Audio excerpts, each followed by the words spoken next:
beautiful souls, welcome back to my channel, a show about personal development where I talk about manifestation, spirituality, or ancient origins, realities beyond the physical, and so many more. In today's video, as you might very well see by the title, we are going to be talking about the dark divine feminine. Personally, I believe that you cannot fully embody your divine feminine energy without first meeting the dark aspects of it and without meeting your own inner demons. So today I want to give priority to this archetype and talk about it first. I also want to mention that the dark divine feminine is really closely tied to shadow work, so you're gonna hear me talk about that as well in this video. However, I do have a separate video that talks all about shadow work, so if you're interested, definitely go check that out. However, today we are also going to be touching on internal alchemy, and if you stick with me by the end of the video, I'm going to give you some examples of women that embody this dark divine feminine energy very beautifully, and they can definitely serve as an example. So without further ado, let's get right into it. An example that fits perfectly into this dark divine feminine archetype is definitely Lilith, which has been a symbol of dark divine feminine energy since Mesopotamian times. If you don't know who she is and you search her story online, you're gonna find different variations of it, all the way from being described as a demon to being the first woman in the Garden of Eden, and later on being a symbol of transformation and feminine power. Another example that fits into this description is definitely the concept of black sheep within a dysfunctional dynamic. Although this example would fit more into a psychology example, it definitely resonates with the dark divine feminine as well, since both of these examples, the black sheep and the archetype of Lilith, are widely censored and unaccepted and kind of left out, right? Because they represent our unconscious wounds and our unconscious darkness as a society. So they truly reflect back to us our unhealed aspects. And the fact that they are so out of the box, right? They have their own thoughts. They're not afraid to speak up, to go against the rules is really what kind of scares people, because they kind of develop their own personality. But to be more precise, the dark divine feminine refers to that part of us, especially women, although not necessarily, that is wild, undomesticated, that is not afraid to show up and take on space, that is not afraid to be like, here I am, look at me in my whole power. She is very sensual, and she is definitely a rule breaker. She would be the end of ancestral trauma, because she truly takes all that power that she has within her, that our society has suppressed, and she shows it on at its full power. So she's gonna be like, I'm not gonna be repeating all these patterns that you guys have been repeating and going on. I'm not gonna be repressing myself. I'm not gonna make myself less, and I'm not gonna take less than what I deserve. So she definitely doesn't shy away from calling attention and from taking the attention that she deserves.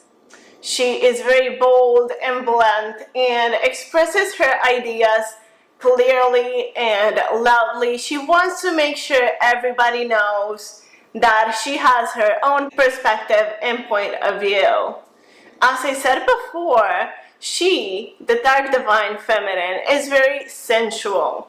And I do want to point out the difference between sensual and sexual, because sensuality truly refers to the senses and to the intensity with which we're able to experience pleasure in our lives. She is very connected with herself, with her emotions, with her senses, as I've said, which also gives her a really sharp intuition. She has big emotions. She feels it all, right? All the spectrum between good and bad and the ugly. As I said, she's very intuitive because she's so connected with her senses, and because of this sensuality, she is able to connect with her intuition very, very well. And if I were to make a correlation between the dark divine feminine and tarot, she would definitely be represented by the high priestess, which in my opinion just showcases those aspects of the dark divine feminine, right? Which is the unconscious feminine power, deep emotions, the sensations, the moon, the subconscious, as I've said before. And the embodiment of this energy doesn't only require you to know yourself, but it requires you to fully accept and embrace that self. It requires you to fall deep down the rabbit hole of your subconscious and make friends with your own demons, metaphorically speaking. And now that we know her just a little better, in the second part of this video, I really want to go down and explain how we can embody and connect with this energy within our own lives. But the simple fact that you're watching this video and you're interested in the topic, it's a sign that you are being called to develop your own relationship with your divine feminine and with your dark divine feminine in particular. A good way to start is definitely shadow work, which quite literally means working with the hidden aspects of yourself, your shadow aspects of your personality. So I encourage you to become aware of these aspects and to pay a little bit more attention to how you relate to yourself within your own relationship with the self and within your relationship with other women. For example, you see this post online from a woman who openly and bluntly expresses her opinions. This woman, let's call her Sophia, has absolutely no filter. She's very open, very blunt, and she talks about this very taboo topic. And she's not ashamed of it. She's not afraid of expressing her thoughts, her opinions, and her frustrations about that taboo topic. And when somebody challenges her beliefs, she will definitely go on and defend her point of view. So after reading her post, you feel uncomfortable, you feel ashamed, and even defied by her presence. In fact, she makes you so uncomfortable that you can feel your nervous system go into alert mode, go into fight or flight, just because of that amount of stress that you have been building up just from reading her post and connecting with her energy.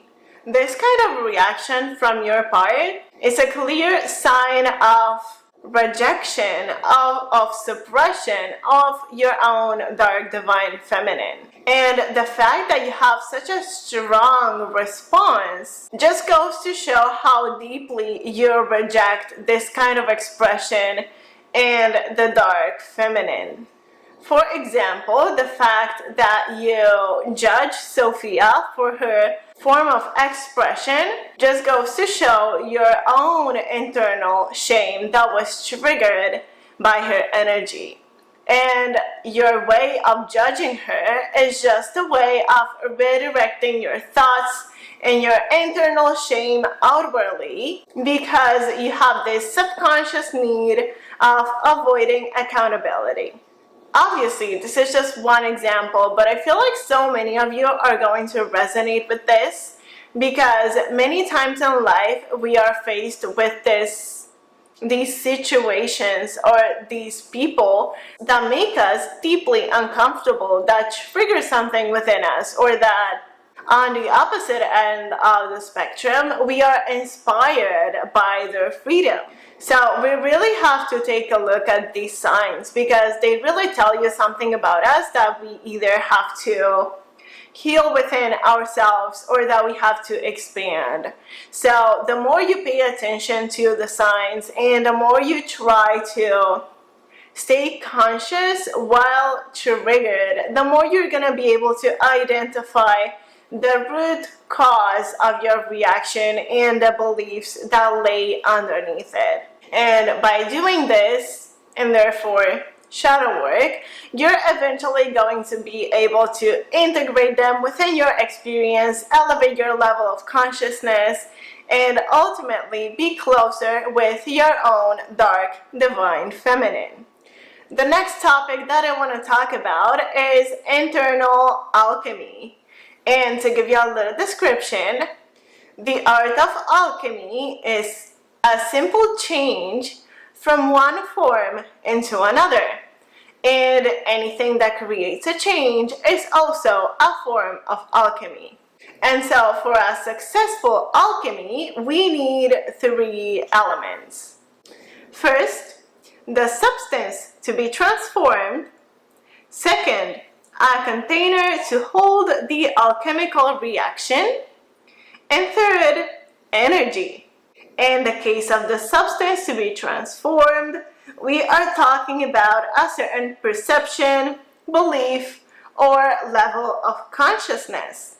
In the case of the container that holds the alchemical reaction, we are talking about your mental focus or the attention of your consciousness.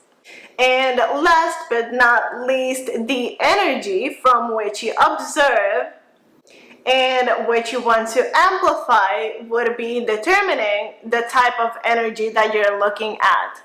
So the energy from which you observe will shift the level of consciousness that you hold in the container of your attention, or in other words, the substance that we intend to transform will evolve according to the energy from which we use our mental focus. So when we're talking of internal alchemy, we're usually aware of that which we want to change.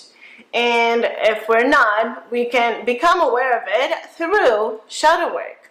But the container is a little bit more abstract, as are the goals and the type of energy that we operate from. You might have also noticed that we are trying to change a level of consciousness using the energy of that consciousness in the first place. And if you're a little bit confused, I want to clarify with a quote from the Magdalene manuscript, The Alchemies of Horus and the Sex Magica of Isis, which says the following: the purpose of alchemy is to change the consciousness and accelerate one's personal evolution. The task of the alchemist is to become aware of the sensitive and subtle realms that escape most people. The reason for this is that the subtle realm or quantum world holds the best types of substances for the alchemical transformation. The quantum world is very receptive of the focus of such attention. In most internal alchemies, however, the source of energy is usually the energy of consciousness itself. What do I mean by this? Become aware of one of your hands for a moment. Just shift your attention to it. Be aware of its position, its weight, and the physical sensations in the hand. After a moment of this, become aware of your other hand. Which hand has more sensation in it? In other words, which one has more energy? For most people, the hand that has been focused on will have more sensation. And this is because energy follows awareness. The alchemical container of awareness was focused on a particular hand, and this resulted in an increase of perceived energy in the hand. It's the practice of holding attention, which we do every day. And it goes on, in all systems of internal alchemy, the container of the alchemical reaction is awareness itself. In other words, mental focus. As you read these words, or in your case, as you hear these words, you are holding them in the container of your awareness. But if your awareness were to wander, say, to a conversation next to room, the container would shift and my words would not register because they were outside the container of your awareness. So if we were to apply this concept of internal alchemy to healing the dark divine feminine, we would obtain the following. The substance to be transformed is the perception, the beliefs, the triggers that you become aware through your own shadow work. The container holding the alchemical reaction would be the mere attention that you place onto your trigger. And lastly, the energy you hold will determine how your consciousness moves and how the alchemical process is set in action. So the type of energy that you hold will determine how your consciousness evolves. Which takes me to the third and last part of this video, which is energy follows consciousness. And to avoid any confusion in this last part of the video, I want to give you some examples of a few women that embody this dark, divine, feminine energy very beautifully, so you can observe their energy and feed your mental focus with it. Personalities such as Angelina Jolie, Megan Fox, Beyonce, and Rihanna are very beautiful examples of this dark, divine, feminine energy in action. And this is because of their very seductive and magnetic energy, and to their manifestation, which exudes confidence and personal power. And I want to give you an example of something that Megan Fox said in an interview. She said, a woman who's intelligent and also knows how to weaponize her beauty, there's nothing more dangerous than that. A woman should embrace the fact that as the divine feminine, we have a lot of power. And instead of rejecting it, I'm happy to embrace it and go for the sexy. Another example is an interview of Rihanna in which she said, I think the thing that's kept me sane, the thing that's kept me humble, the thing that's kept me successful is being myself. The minute you learn to love yourself, you would not want to be anybody else. So I hope that you can see where I'm going with this, but we got to the final part of this video, and I want to thank you for sticking with me till the end. I want to remind you of how powerful feminine energy is, and I hope that this video will be a catalyst, a trigger for that transformation to happen within yourself. Thank you for watching, and I'll see you on my next video. Much love.